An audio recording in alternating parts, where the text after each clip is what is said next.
Just to underline a few facts about what is the Arab world. Actually, it's a very large geographical stretch that goes from the Atlantic to the Pacific Ocean, that goes northward, there is the Mediterranean, eastward the Red Sea, and it's a very large geographical area, as you can see.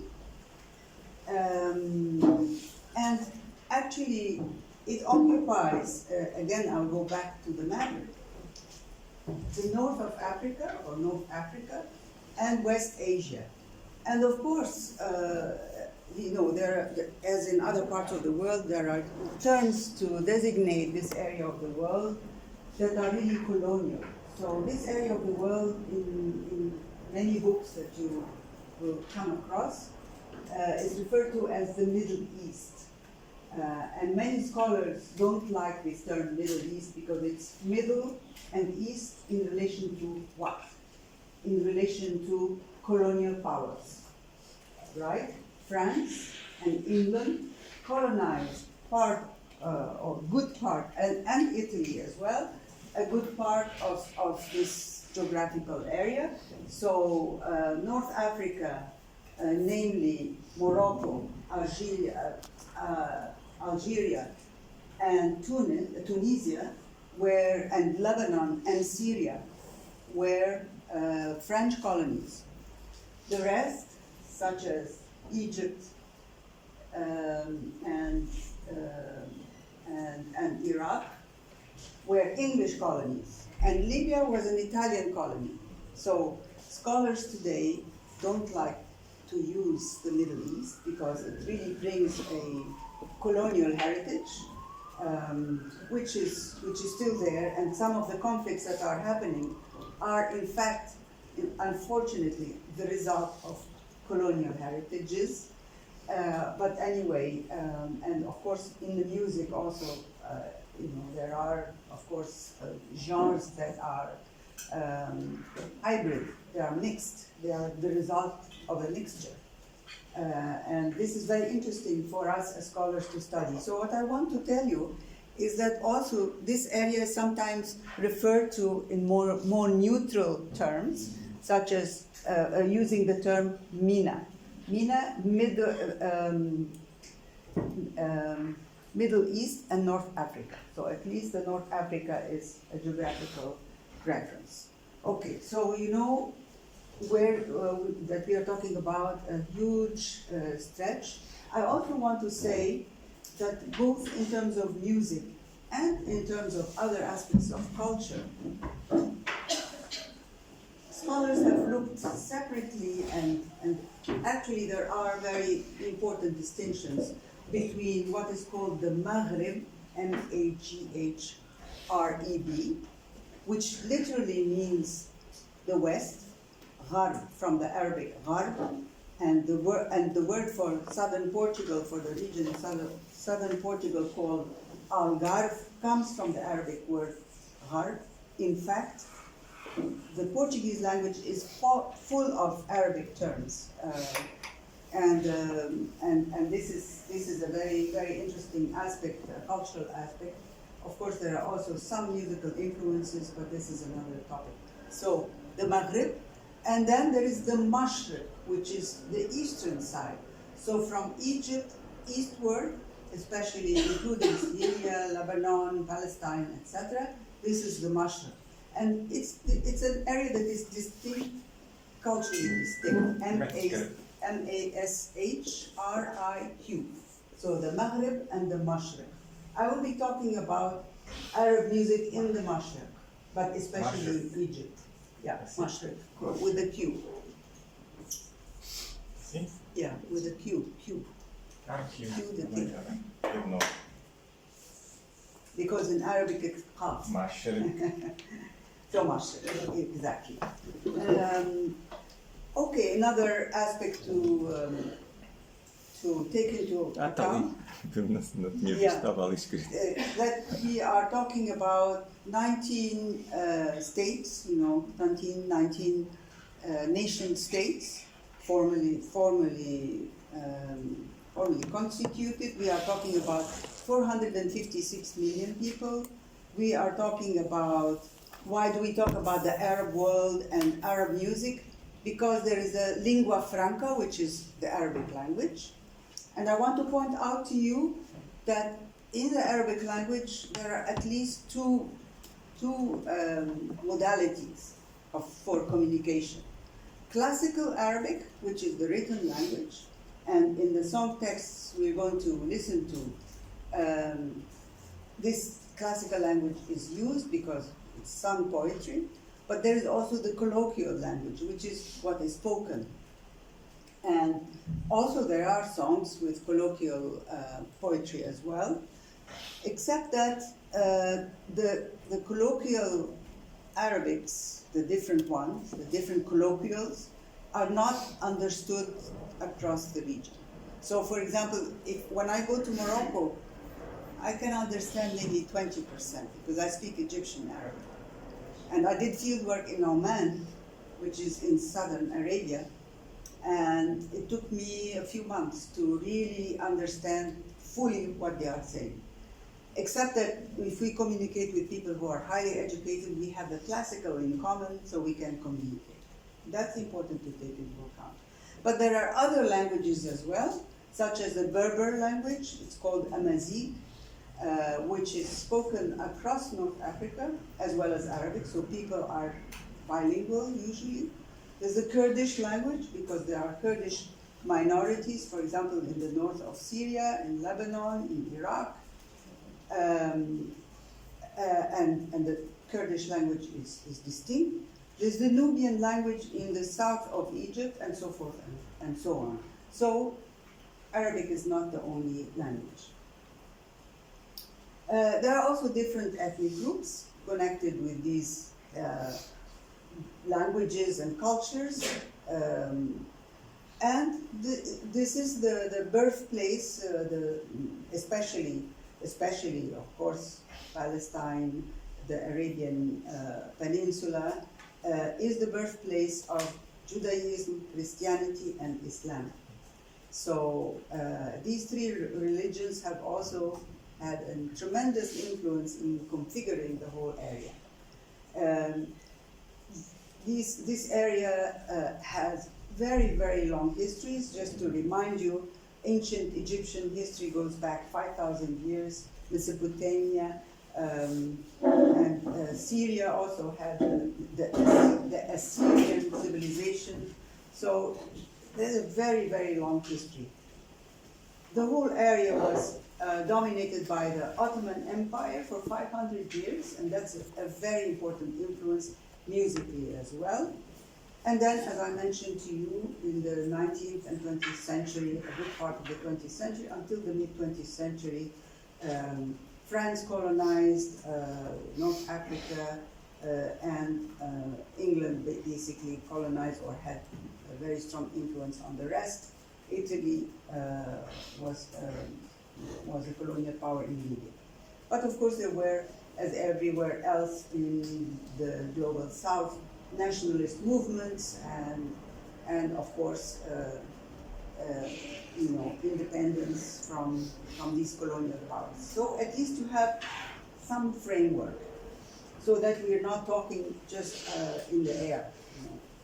So when I say Arab music, I'm really literally translating the Arabic word or the Arabic term, al-musiqa al-arabiyya. And that's locally recognized. If you go anywhere and say, I would like to hear some musiqa arabiyya, they will ask you, well, what kind? Because it's a generic term. But at the same time, at least in the Egyptian case, it became also a specific term for music that is learned initially through oral transmission, but then it is now written and taught in institutions, that has a theory, that has a written theory, and a well-discussed theory, and of course that has a professional practice. So in that sense, it would be something parallel to, let's say, Western art music. though, again, as I said, these categories are not really applicable across the board. Okay, so I would like to start with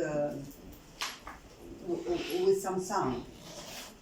I say sound because what you're going to hear is not considered really music, even though it has all the ingredients of a musical interpretation or a musical expression. This is the call to prayer. In Islam, religious people pray 5 times a day, and rather than bells, such as in the Christian tradition, traditionally there would be a sheikh, a religious authority, who would chant in the minaret. You know, we have a mosque here in Lisbon. You can see that it has like a tower. That's called a minaret. And traditionally they would go up the minaret and chant to remind people that it's time to pray. 5 times a day, including, 3 in the morning, 5 in the morning, whatever the regulatory time is, or the regulated time is. Today, of course, no sheikh goes up to call to prayer. It's recordings, actually, and loudspeakers. But if you go anywhere in the Arab world, this is the soundscape you will hear. Of course, with different variants, with local styles, but this is basically the soundscape that you will hear. And this is a standard text. It is sung the same way, whether you are in Morocco or I mean, the text is the text is the same way in Morocco, or you're in Lebanon, or even in the Islamic parts of Sub-Saharan Africa, with different styles. Maybe we should close the door, not to disturb our colleagues, maybe. So I have here the Arabic text and a rough Portuguese translation. One thing that I would like to call your attention to is that you are going to hear, this is segmented. So you're going to hear a first segment, let's say Allahu Akbar, and then there'll be silence. So don't kind of get thrown off. Is this a mistake in the recording? What is happening? No, this is how it is. And I would like you to pay attention to the melodic shape and also to the words. And what words are ornamented in a very profuse way? When do the silences take place? Is there a rhythmic organization to this chant? Just please pay attention, and you can even take notes, and then we can discuss it a bit. I think we need to put the speaker. Oh, yes.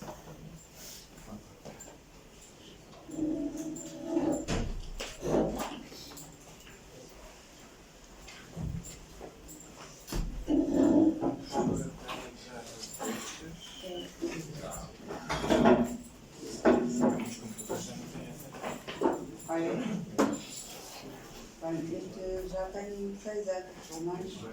Depois de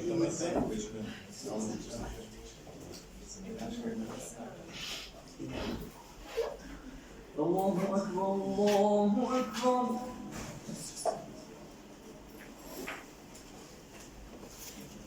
Allahu Akbar, Allahu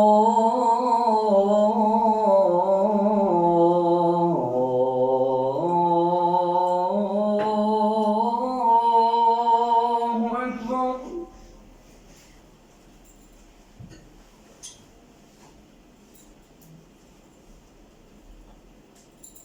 أشهد أن لا إله إلا الله.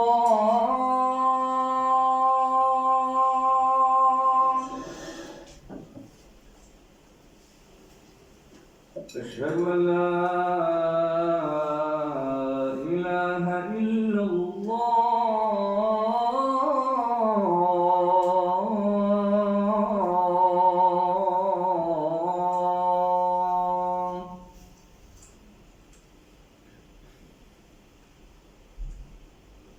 أشهد أن محمدا رسول الله.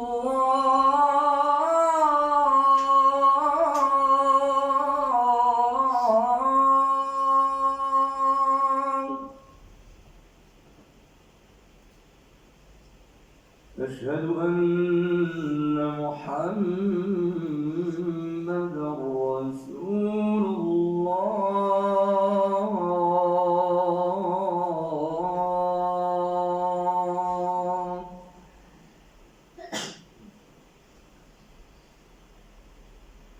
حي على الصلاة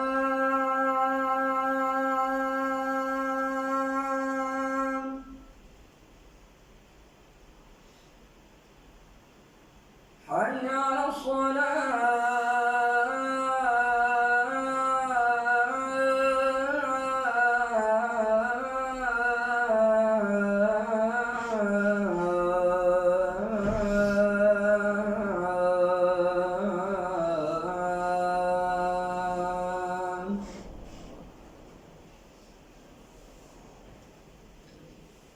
حي على الفلاح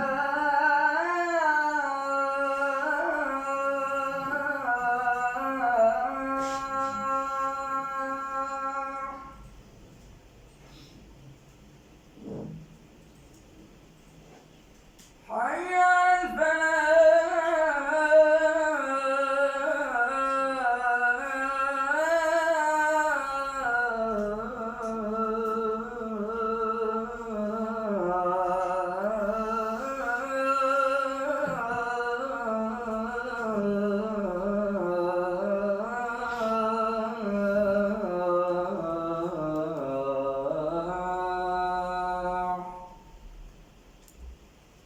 الله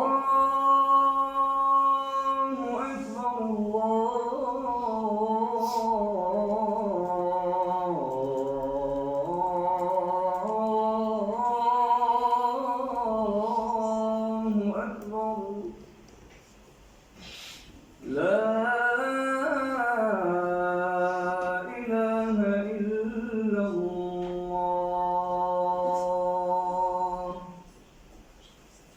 Okay, just the words, God is great, God, I give my testament that there is no God but God, come to prayer, come to salvation, God is great, there is no God but Allah. So the word for God is Allah. So what can you tell me about what you just heard? Let me just begin by saying that this is not considered music. This is considered a kind of a vocal expression that is intended to praise God, because music is considered something secular. And we will discuss this notion of music and so forth. Except that, of course, it has all the ingredients of music, of what music is, especially in melodic terms, in terms of the modes, the way the modes are dealt with, and so forth. But I would like you to tell me a few things about, in Portuguese or in English, it's fine, about what you just heard.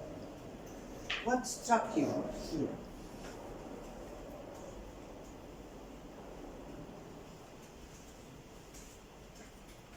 Yeah, Maya. Assim, uma construção melódica, em muitas aspas, não considerado música, não é? Mas uma condução melódica quase consistentemente ascendente, até quase chegar ao pico e depois no final já as últimas frases já são mais para baixo. Exato, os ascendentes. Exatamente. Efetivamente é isso. E vamos compreender porquê. So what Maya said is that what she heard started in a lower register, went up and then back down. Other things, what can you tell me about what you just heard? Yeah. They play a lot with the final letter. I don't know. Yeah. So ornamentation, this is, and when it's very, very profuse ornamentation, in musical terminology is called melisma. So this profuse ornamentation, is it in all words or are there specific words that that this reader or Quran reciter, in fact, this is not Quran recitation, this is the call to prayer. The religious authority who called to prayer, or performed this call to prayer, did he single out certain words and stretch them through ornamentation? Which words are these?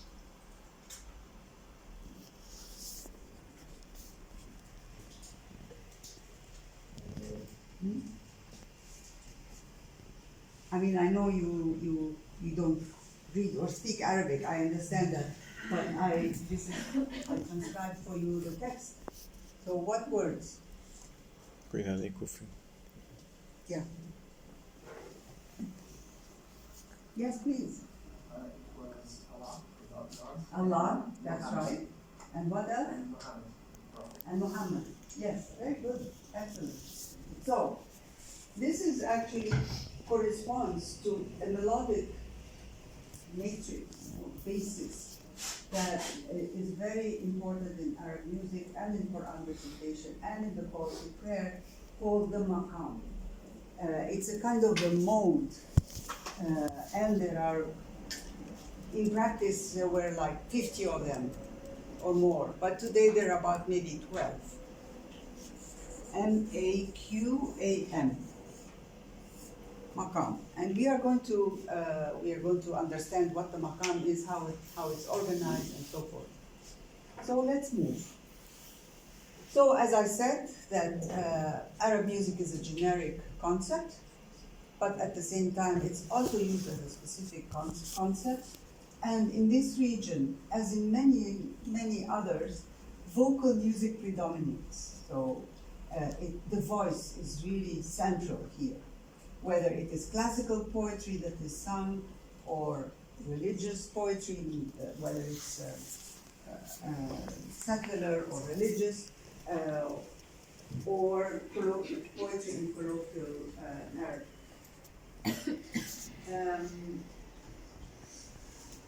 So, what characterizes the maqam?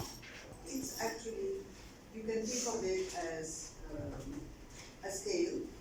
Like a Western scale, like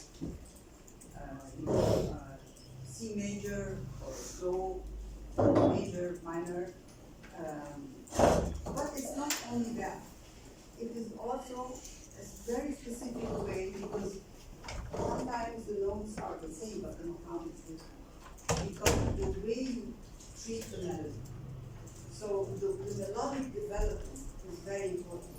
And you could hear that in the call to prayer. The way in which the melody develops is really what defines the maqam.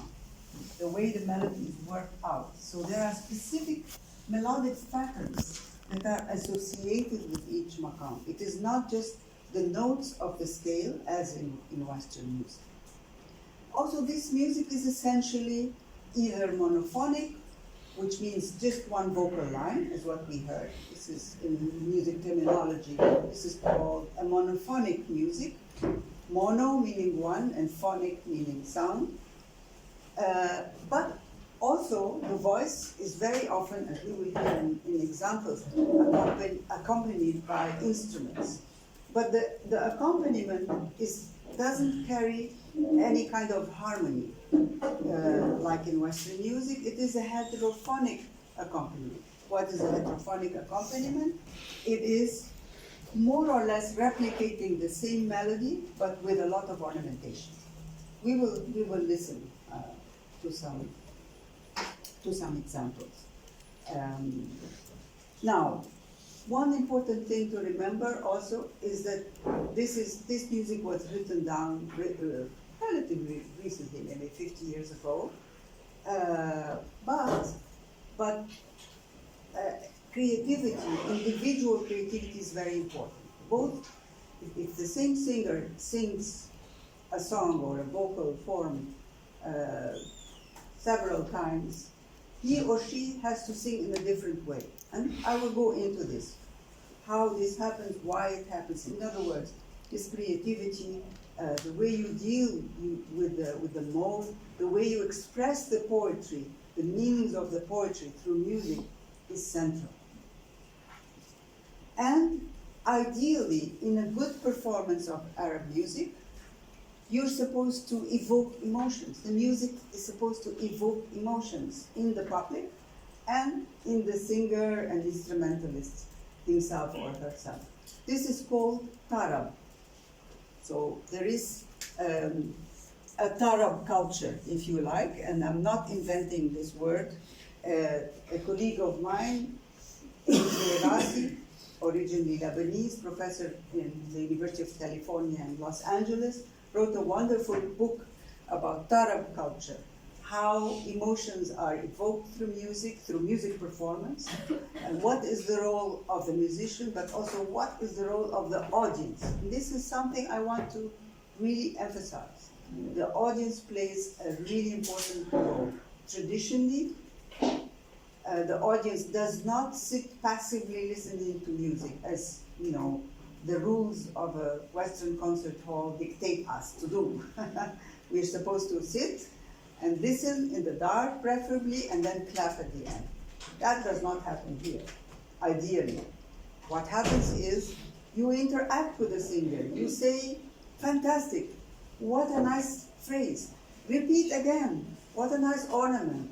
Yes, salam, my God, you know, so forth and so on. I will play for you examples so that you have a concrete idea about how this happens. But I want you to keep this in mind, is that ideally a good performance of Arab music should evoke emotions in people. They don't leave the performance with the same emotional state as they went in. And this is called tarab. In fact, tarab is so important that the word for singer is mutrib. Arabic is a very, very logical language. So from one root, you can create many things. So taraba would be the verb, and so tarab is the domain, but is also the feeling, and mutrib or mutriba for a woman is the singer who evokes tarab. Okay?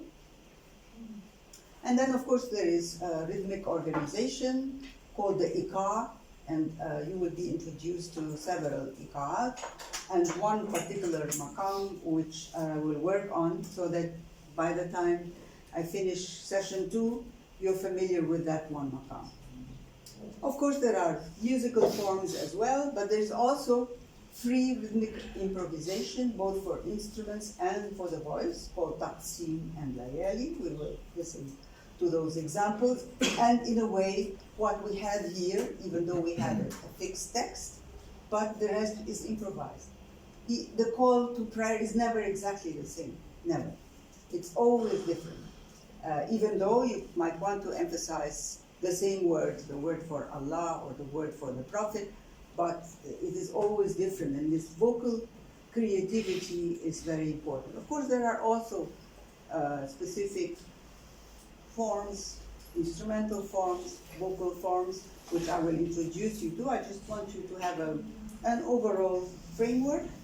I mentioned, for example, the Ottoman Empire. The form Samai, for example, is originally Turkish. So this is Ottoman, clearly Ottoman influence, and there are many other influences as well. And these are some of the vocal forms, the muwashah, the dawr, the qasida, the taqtuqa, and so forth. So now I will want to introduce a maqam, and then I want to go back and talk about musical instruments and also traditional ways of organizing a musical performance. But first I want you to get a notion about something very basic, which is the way music is organized melodically, because this is really a music that relies on melody more than anything else. So the maqam, as I mentioned, it is the basic way, the basic framework for organizing the melodic, the melodies, or the way melodies develop through singing and through instrumental performance as well. And as I said, there are about 50 maqamat, at least that were documented in the 1930s, but today the number is reduced maybe to 12. One of the basic maqamat is called maqam rast, and I'm going to work with maqam rast throughout these two sessions, so that I hope you can be able to identify it. The scale of maqam rast can be written from do to do. In other words, it's like do major, if you like, or do minor, that scale, do, re, mi, fa, sol, la, si, do, except that the interval between the mi and the fa, and the si and the do, is neither major nor minor. So it's called a quarter interval, or quarter tone, or microtone, if you like. It is something in between. And this is one of the characteristics of rast. This interval is really important. And one curious and wonderful thing is that, very, let's say, sensitive musicians have their little differences in this interval, which characterizes their own performance. And also there are differences between, for example, the way rast is performed by Syrian musicians or Lebanese musicians or Egyptian musicians. Slight, very, very slight differences in the interval. So I used a pedagogical book that is called Music of Egypt, written by a colleague by the name of Scott Marcus, and he took the trouble to have a musician kind of create some exercise, some didactic examples for people like you, students like you, who are hearing this for the first time, and so it's very helpful. So we will listen to, so essentially maqam rast is do, re, mi, half bemol. Half bemol is somewhere between the bemol and the natural mi, and then fa, sol, la, si, half bemol, do. And these two intervals and all of the notes have names in Arabic. So, for example, the mi half bemol is called sika, and the si half bemol to do is called awash. But anyway, so the sika especially is really, really important. Is a very, very important interval in this maqam. So let's hear a little bit. A demonstration of 3 different E's. So for you to C, hear D, E flat, F, G, the mi. C, D, E half flat, F, G, and C, D, E natural, F, G. You know the English terms for ABC, you know. Okay. Sorry. So you're going to hear an instrument called the kanun. Let me just show you what it is. Oh my goodness, my computer went off because maybe it's not properly connected here. Está quente e tudo. Está ligado no sítio certo aí. Se calhar quando eu andei aqui, ele desligou. Ou será que é neste por aqui mesmo? Então faz, mas vai acordar.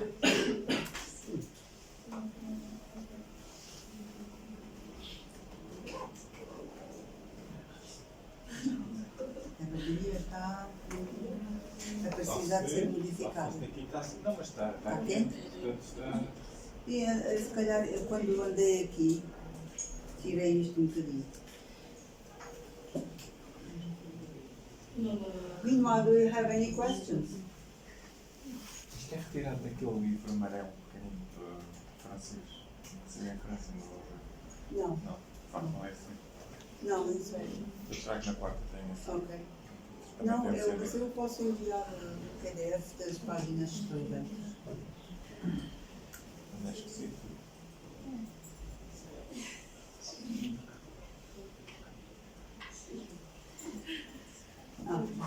Tá, tá?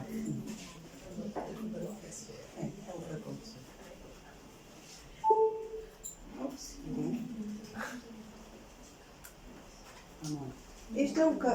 This is the kanun, the instrument that you're going to hear now. It's a plucked zither. Okay? You know what a zither is? É uma cítara beliscada. And it has 32 strings, I believe. And you know it's tuned, it has these pegs, and the player tunes the pegs, and the player plays with 2 fingers, and he Just in case. uses, thank you, Não se esqueçam disso. Nós já falámos yeah, a mistura do que é cítara e o que é citar. exato. Não é citar. So he puts, artificial nails to pluck the strings. So this is how it has this kind of a metallic sound. So let's hear these examples, first of the intervals, and then of Do or C major, C minor, and Rust. And please pay attention to the differences in the interval between Mi and Fa and Si and Do.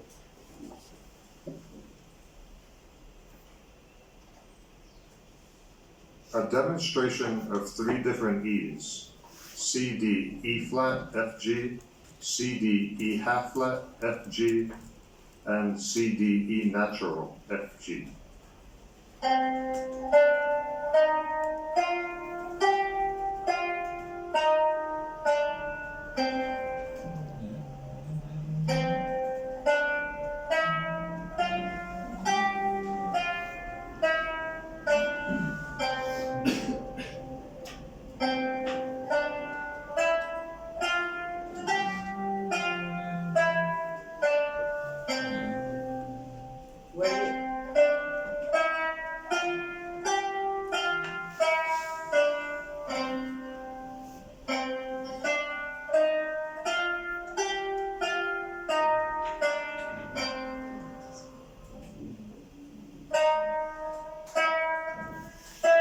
The 3 Mi's.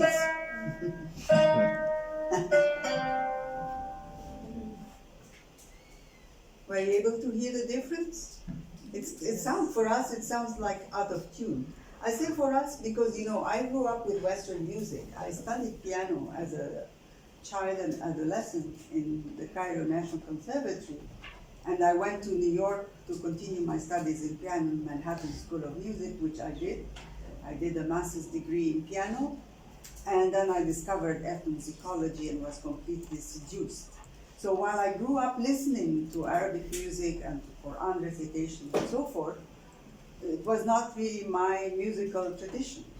So I really learned more about Arabic music from the outside, and then I returned to do fieldwork than when I was living in Egypt. My father was a composer of Western music as well. He composed symphonies, a ballet, an opera in the Arabic language, and so forth. He's quite well known. And so that's the environment, a minority, very small minority environment. But anyway, especially after independence in 1952, there was a cultural policy to introduce Western music and to indigenize Western music, as a matter of fact. It was there. It was there for 200 years at least, through the many, many foreign communities that were living in Egypt, but I can't go too much through that because we want to focus on the music. But so this is the crucial interval in Maqam Rast. Now let's hear the scale, or the scales. The notes of the Western major scale from C to C, played on the kanun.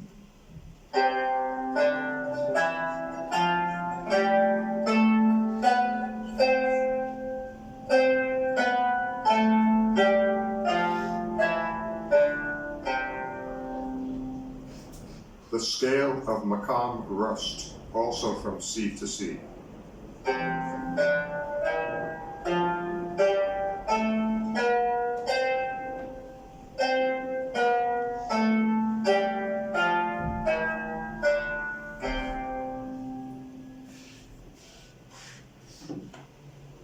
Okay, were you able to hear the intervals?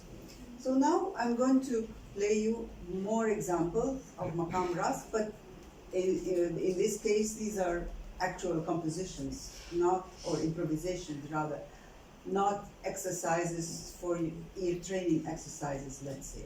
One thing that is very important in the organization of the maqam is, in fact, organizing the development, the melodic development, in terms of the two tetrachords, so do, re, mi, fa, and then sol, la, si, do. So these two tetrachords have a name, actually, jins. And this is the way that all maqamat are organized. And plural would be ajnas. So J-I-N-S and A-J-N-A-S. So these, when you modulate from one maqam to the other, usually it is through common ajnas. And this is one of the you know, the important techniques. So now we are going to hear an improvisation on the qanun, which is the same instrument that you heard. Improvisation is a very important aspect of Arab music. Instrumental improvisation in this case, but there's also vocal improvisation. Instrumental improvisation is called taqsim, and I will go back to my slides here to show you the word, but I can also write it down. Here, taqsim, T-A-Q-S-E-E-M, taqsim, which literally means to divide, from qasama, to divide. And in fact, if you think about it, it is like the way to organize, to divide the melodic course that you then develop. And in fact, in improvisation, whether it's instrumental or vocal improvisation is called layali, with L-A-Y-A-L-I, which means nights, many nights or several nights. Night is a very important time for contemplation, for being elated, for tarab. So layali, that's, you know, evoking that important time of the day for music making.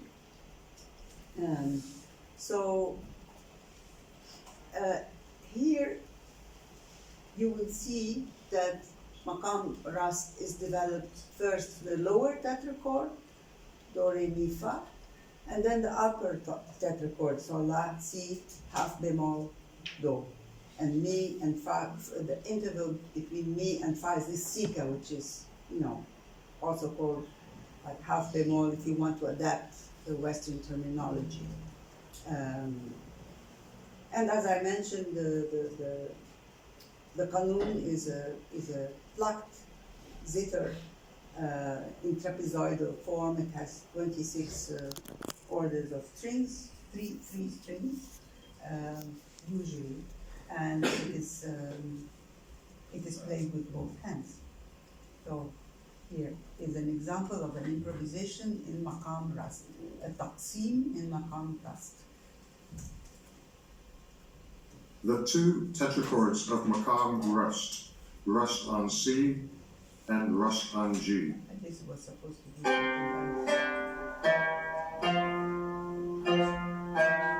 I don't know, this repeated the same thing. And I have another example here on the flute, which is a cane flute called qawwala. And again, it is on maqam ras. It is just performed solo so that you can hear how the maqam develops.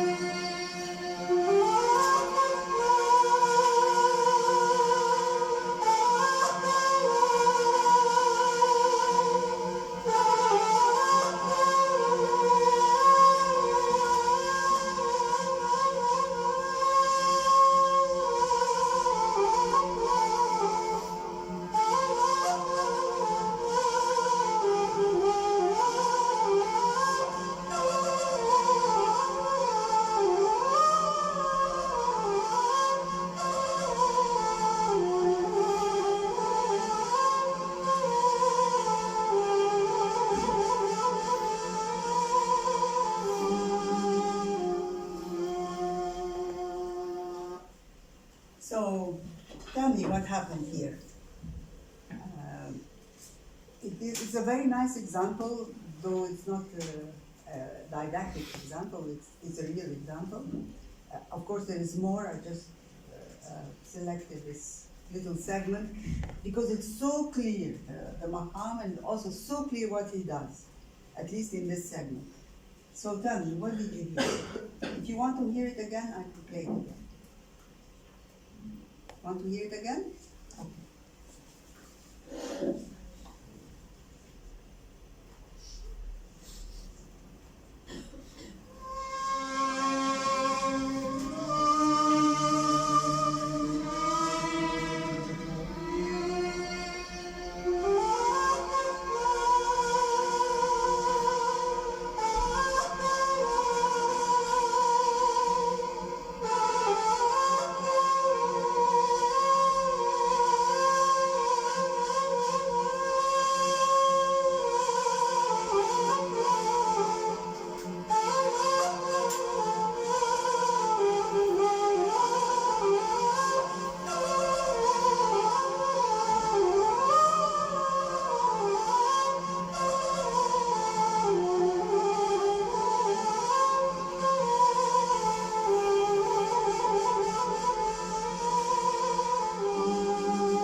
Okay, so first what happened?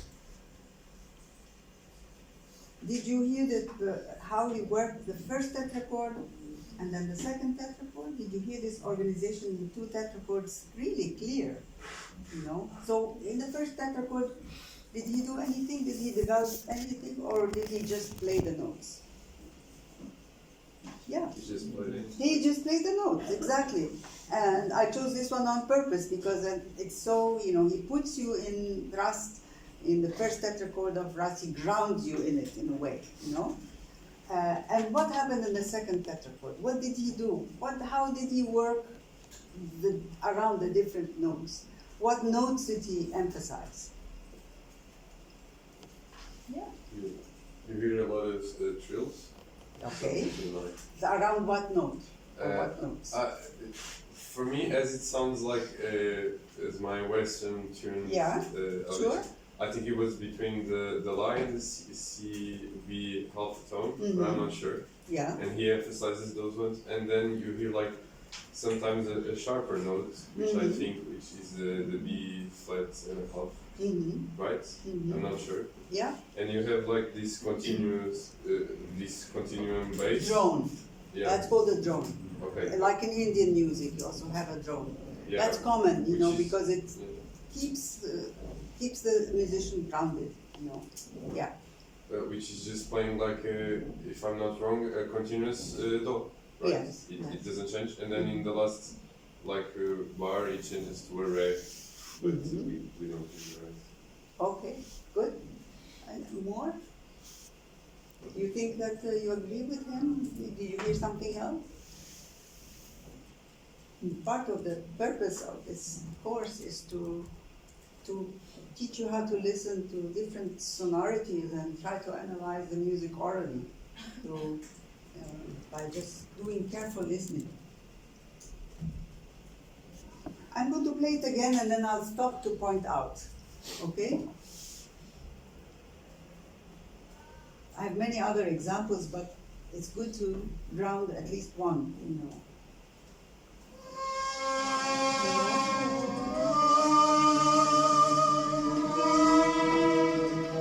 So that's the lower tetrachord, do, re, mi, fa. And then fa, la, si, do, re, do. Si, do, re, do. Re, do, re, do.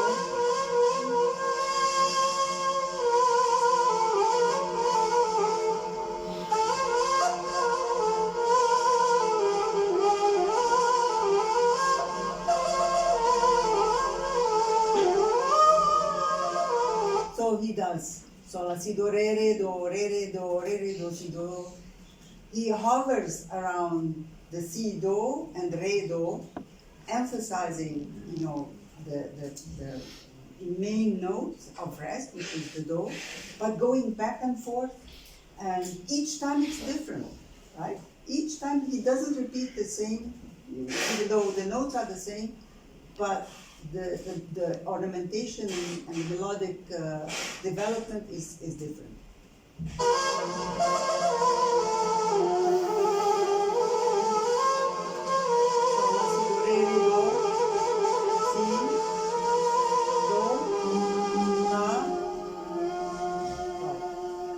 Okay, so this is how it works. You know, you hover around the sensitive notes, the key notes, the most expressive intervals, creatively, obviously. Now, another really old, these two instruments are very, very old, these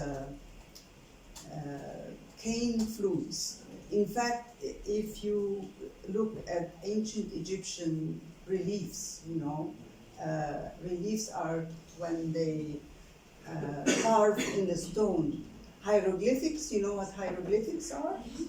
But also images of daily life. And music was very important for the ancient Egyptians' daily life.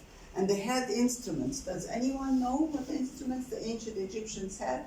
You don't have to, but anyway, in case you came across it in reading books or seeing images or films, the harp was a very important instrument.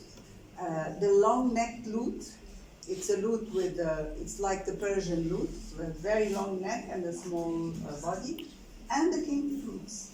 So these cane flutes are really, really old. They don't have a mouthpiece. You have to blow through them at an angle, and it's very difficult to get any sound. I as a secondary instrument, I played the flute for 4 years, and the Western transversal flute. And I could never get a sound out of the ney. So the ney is another cane flute. So the kawala is also used in both urban music, but also in rural areas. While the ney is really only used basically in urban areas. And it's not by chance that in the image here there are how many, 6, 7, 8, whatever, because the different sizes are to perform the different maqamat. Since it's a very simple instrument, you cannot play all maqamat on the ney, so you have to have different nayat in plural to be able to perform the maqam. So here is maqam rast again, another improvisation, another taqsim.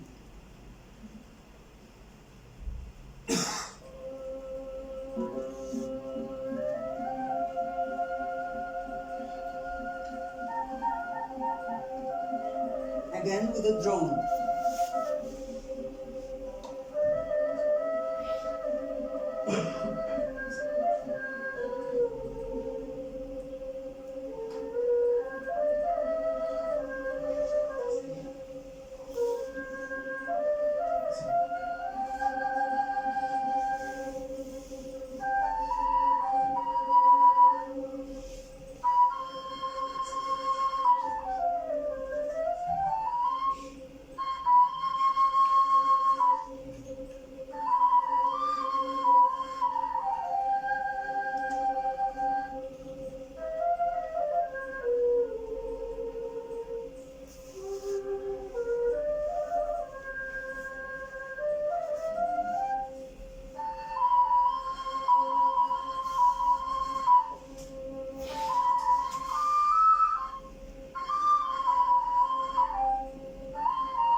Okay, so this was a taqsim in Maqam Rast, and what happened? How did the melodic development happen? Again, we had a drone with basically what would be equivalent to the tonic, to the do. Just very simple. What happened here? Did he start from up and go down? Did he start from the middle, go upwards and then downwards? What did he do? Yes, please, Maya. You could initially the improvisation was being focused on the first tetrachord, Mm-hmm. and then but then over the course of the development, for example, compared to the last one, this one felt more open, wide ranging. Yes. Yes, excellent. That's exactly what happened. He started in the lower tetrachord, he went up, he worked several things. Did he modulate? In other words, did he change the maqam? Yes, I think he was an F sharp. yes. He modulated several times, in fact, before he then landed on Rast again. So this is a very standard way of improvisation using the maqam as the basis. You start in the maqam, in the lower tetrachord, you develop your improvisation in the higher tetrachord, and then you can leave the maqam, you can usually it is a sign of a good musician to modulate to different maqamat, usually close by, in other words, related to the same maqam, and then you come back to the maqam and end again in the lower tetrachord. Of course, these are very short examples, but a taqsim can last like 20 minutes. And what is a taqsim used for? It doesn't exist by itself. So I will explain to you now how traditionally a performance was organized, musical performance, not only in Egypt, in fact, in the whole Maghreb, and in Turkish music as well, Turkish urban music.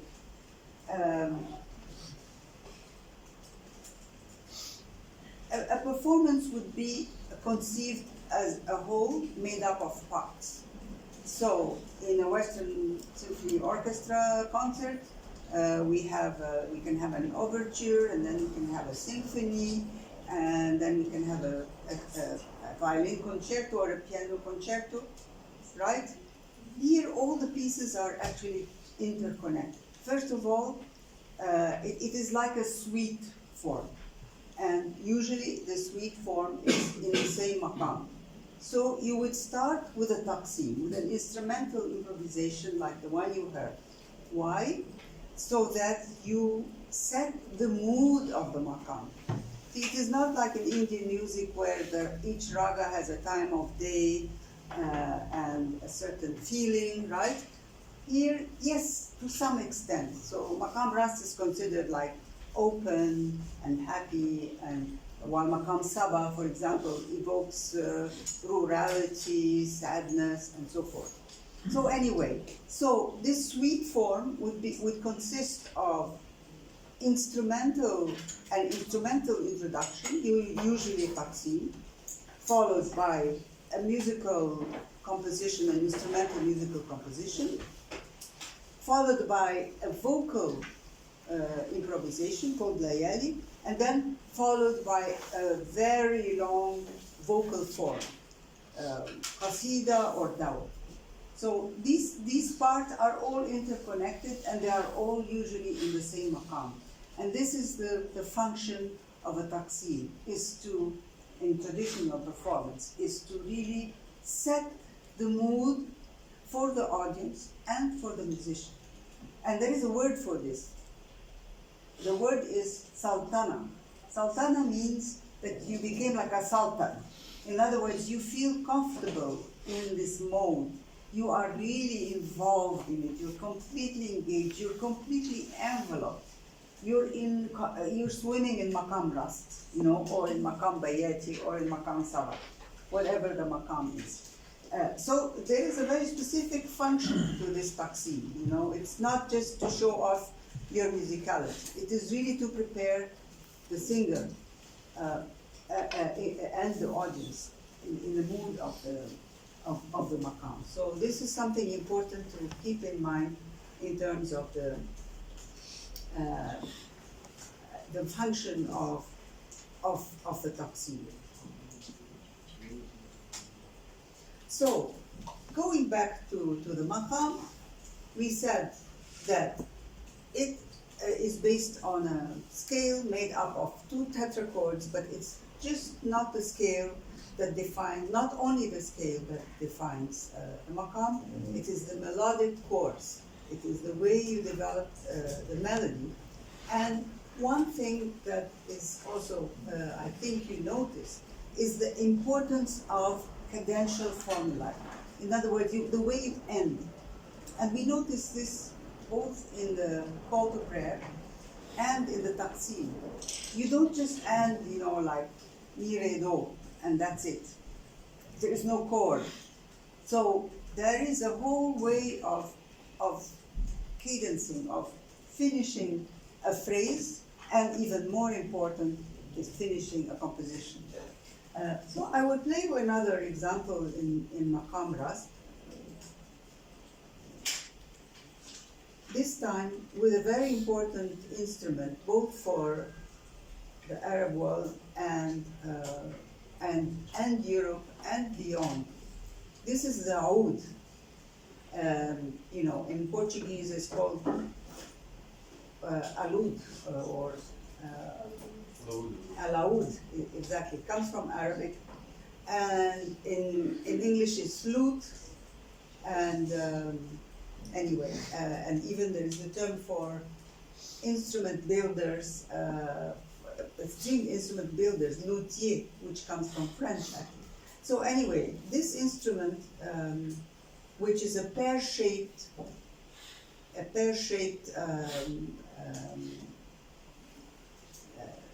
short-necked lute, that would be the classification.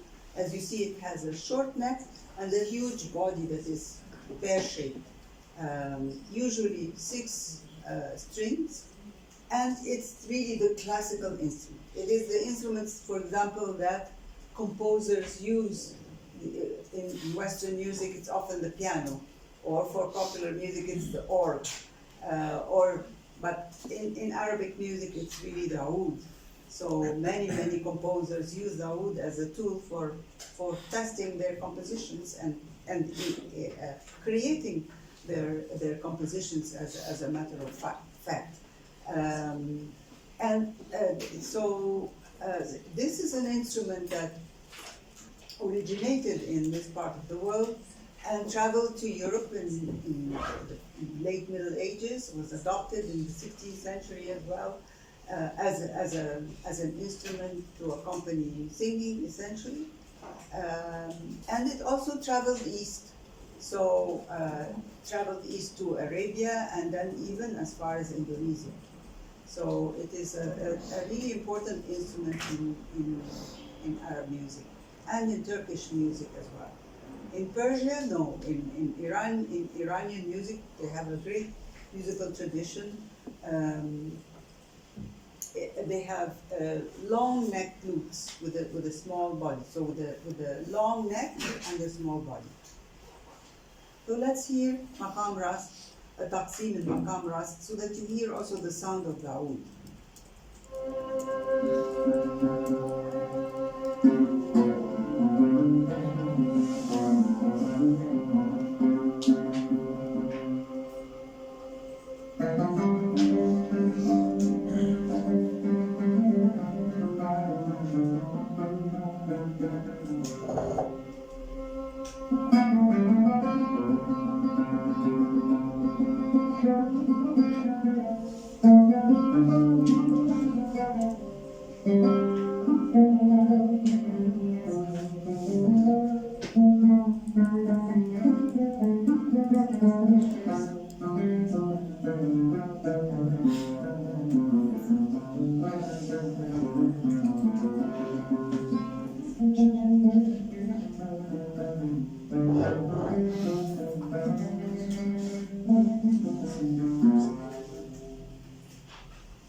Okay,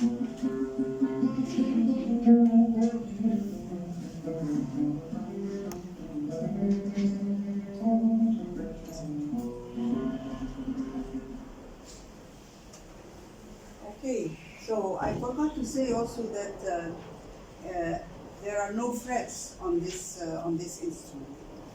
The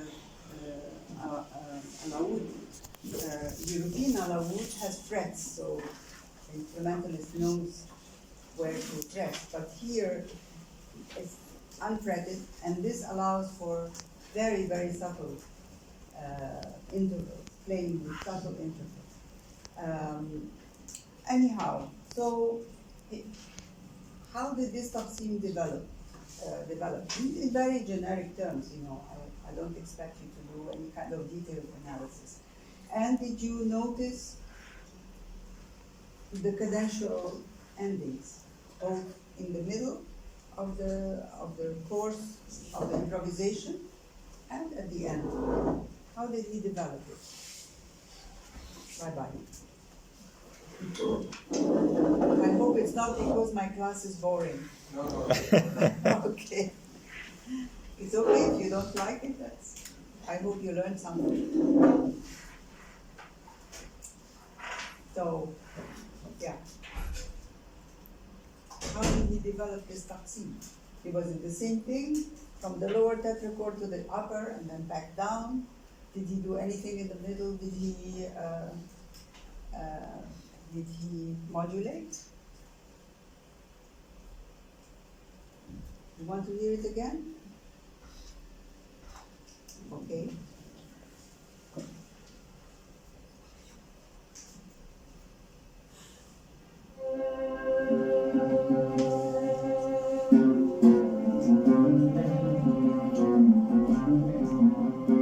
So he's hovering around the main note do. Then he goes up in a sol.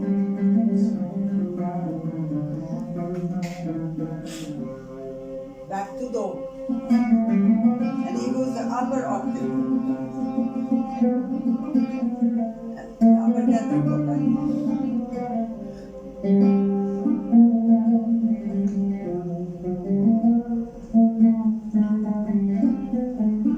He's touching on another tetrachord.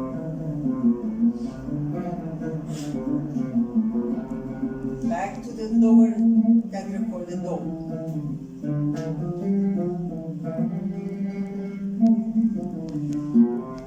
A good example of a cadence here. Okay. Then he goes to the upper tetrachord.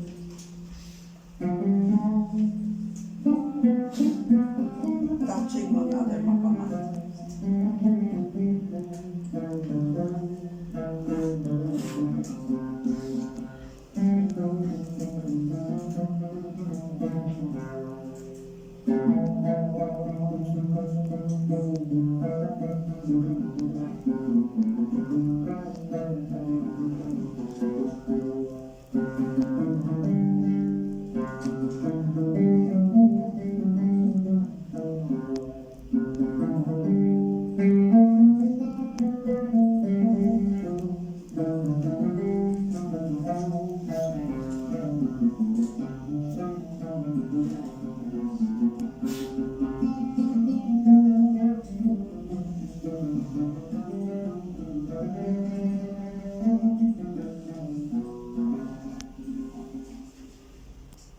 Okay.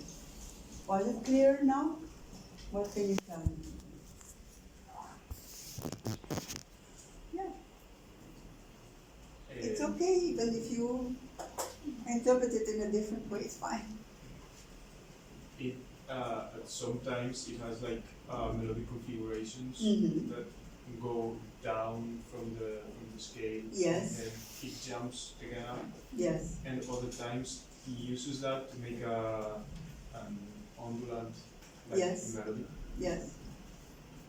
Também vá para utilizar na parte do meio Sim. uns intervalos mais exagerados, mais diferentes do que Exatamente. no estilo geral. Exatamente. Muito bem, muito bem. what about the cadential, the cadences, you know, the cadential formulae? For example, at the very end, you know, it was quite elaborate. You know, he started it quite ahead and was quite elaborate at the end. And I want you to know that this is one of the things that is most appreciated. Because if we were in a public performance, the public would say, "Oh, fantastic, repeat," or, you know, "wonderful cadence," or something like that. So the cadence is really an important moment. How you get to it, what do you do before then, and how then you finally rest on the main note. Yeah, thank you. Good. And finally, another instrument that is important in the Arab music ensemble, the traditional ensemble. So we heard a qanun, we heard oud, we heard the ney and the kawala, but let's say it's the wind instrument. So 3. Now we will hear the violin, and there is one percussion instrument that we will also hear. So the violin was actually adapted to Arab music in the late 19th, early 20th century. It is tuned differently. Any violinists here? Yeah? Good. Wonderful. So rather than sol, re, la, mi, it is sol, re, sol, re. And as you will hear, the violin played by Arab musicians has a different timbre. They produce a different timbre out of it. So I want you to hear again مقام rast, تقسيم المقام rast on the violin. And then we will move to a rhythmic example, and then next week I'll bring other aspects of Arab music. In other words, a composition that we will analyze.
Okay, so what did he do?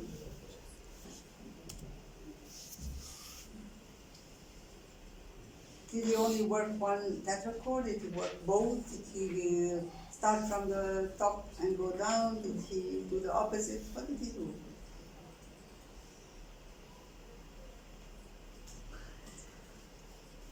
Do you want to hear it again? Yeah, okay. One question I wanted to ask you, what other cultures, non-Western cultures, appropriated and indigenized the violin? Yeah? Cape Verde. Yes. They have like a specific sort of the tuning system as well. Uh-huh. Okay, what else? Sometimes it's even played in a different position, you know, put on the lap, like a cello. Where else? The violin. Like in India. Exactly. Yeah, India really did amazing things with the violin. It's not recognizable as the same instrument. You know, if you ask, of course, there are also indigenous instruments that are bowed. In the classification system, this is called a bowed lute. It's not a lute. An instrument called the rababa, or in Europe, it was also appropriated by in European music in the Middle Ages, in the end of the Middle Ages, 16th century, and so forth. And it's called rabek or rabel. And usually it has a small sounding board, sometimes even made out of a gourd or something like that, and the neck, and then it's played like a cello, 2 or 3 strings. And this instrument, for example, is very important in the music of Iran, the traditional music of Iran. In Egypt, it is a folk instrument. The violin is the urban instrument that is more common. So let's listen to this taqsim again, so that you can tell me a little bit about how he develops the maqam here.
Okay, nice cadential formula there. Da-da-da-da-da-da.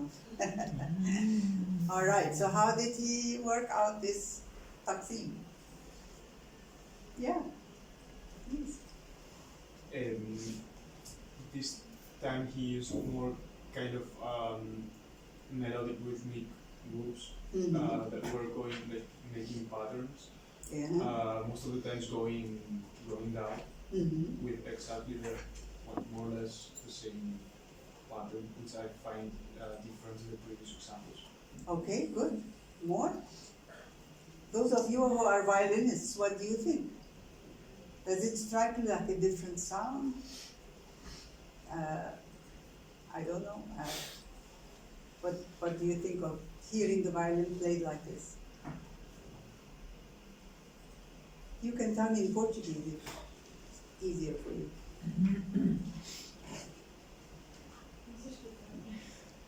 Sim, mas é estranho, digamos, é um som diferente. É um som completamente diferente. Concordo. Os glisssantes contínuos. Essa altura até foi para Dó maior, não sei, pareceu. Dó maior. Sim, ele modulou. Mudou. Sim. E fica assim tudo muito ligado. É que a pessoa foi um bocado de envolver a pessoa na escala. Sim. Acho que é mais essa Muito bem. So one thing that we notice, I think think, what is your name? Palusuno? Dietrich points out, or at least I interpret her words in this way, is that in a way also the way you develop the taqsim depends on the instrument that you play.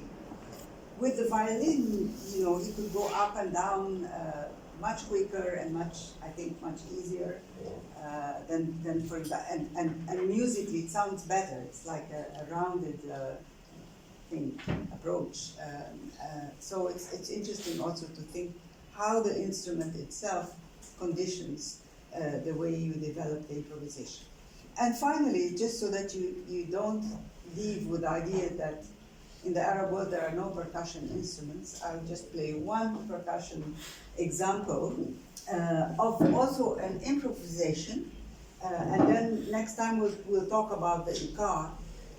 But this is just so that you get a listen of a tambourine. It's a very simple instrument, but it's really by striking in different parts of the instrument, like in the middle or on the sides, and also it has jingles.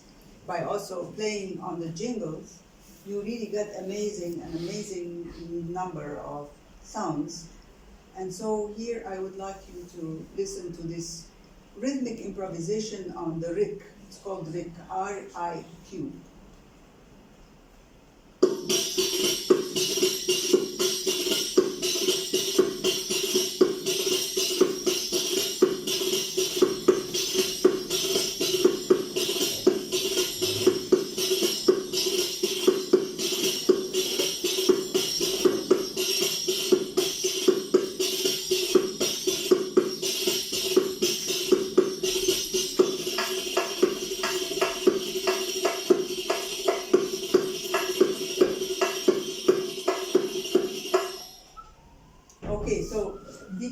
That there are two kinds of timbres, a deeper one and a less, more, how do you say, sharper one.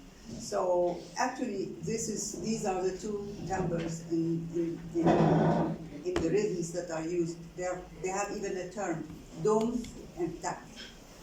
So this is one of the most standard rhythmic patterns in Arab music, both in rural and in urban. It is called masmoudi, dum tak tak dum tak, or it can be dum dum dum tak dum tak. You can organize it in different ways and vary the dums and the taks. Probably in your belly dancing class you've heard this rhythmic pattern, right? Yeah, good. So I hope you feel that you learned something, and I certainly enjoyed trying to share with you some of this music. But so these were didactic examples, more or less, even though the improvisations were real improvisations. I just cut a segment.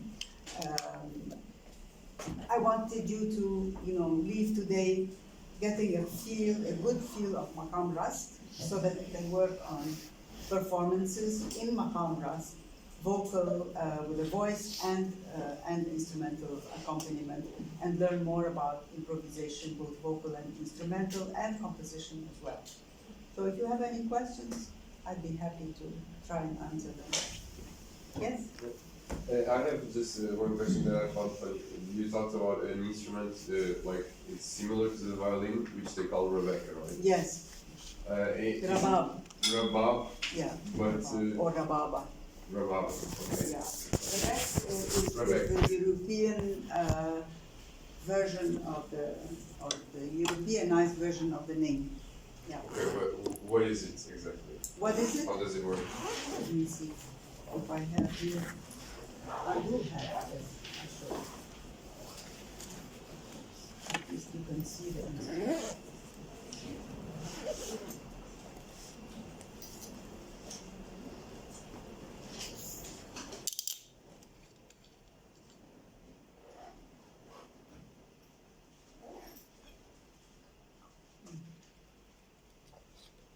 I'll get you a picture next week, because I don't have one. But I'll get you, I will include it in my PowerPoint next week. speak, no, after tomorrow. Yeah, these are rural instruments, but I don't have the rababos, in fact. But I'll include it in my PowerPoint on Wednesday. Mais alguma questão? Beatriz. Há algum workshop, assim, em breve, com música, assim, para tocar ou para aprender? Vou tentar me informar. Não sei, pode haver online quando chega. E tem no primeiro slide, eu pus o meu e-mail e não hesitam em me contactar, está bem? Eu não desapareço aqui com esta aula, com a próxima aula. Podem me contactar quando quiserem para fazer follow-up, para fazer mais perguntas, para este tipo de informação, referências que queiram, mais referências que queiram ter. Tenho muito gosto em acompanhar e ajudar. Mais questões? Não? Então, muito obrigado, professora. Nada.